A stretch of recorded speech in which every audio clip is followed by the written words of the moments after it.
Vous n'êtes pas mariés l'un contre l'autre, mais l'un avec l'autre. Et vous êtes ensemble dans une équipe pour gagner. Donc, très important de vous souvenir. Souvenez-vous de l'exercice de chiffres 6 et 9. Quand on met 6 et 9 entre nous deux, vous allez voir que quelqu'un va dire, celui qui est ici va dire je vois 6, l'autre va dire qu'il voit 9. Donc, mais quand on le met en face, on va voir le même chiffre.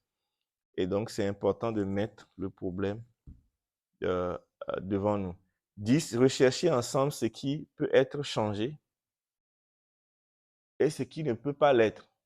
Il y a des choses aussi qu'on ne peut pas changer.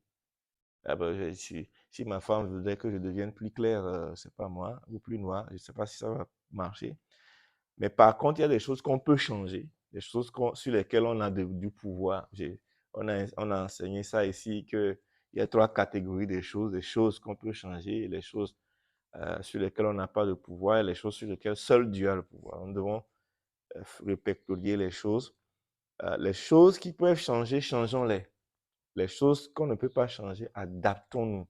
Trouvons une solution, une façon de vivre ensemble avec. Et c'est possible. 11, utiliser le cycle de la communication. Vous vous souvenez? On a fait le cycle là. Essayez, travaillez sur le cycle jusqu'à ce que vous puissiez maîtriser ce cycle-là.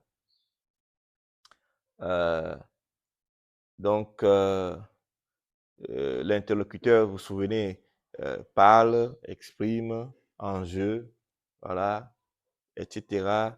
Son opinion, ses sentiments, ses valeurs, etc. Donc, souvenez-vous, le cycle, l'autre résume ce qu'il a entendu pour être sûr qu'il a compris, puis demande des clarifications si nécessaire, etc. Et l'autre précise, corrige, clarifie. Et n'oubliez pas le cycle, il faut que ça soit quelque chose, vous travaillez, chaque fois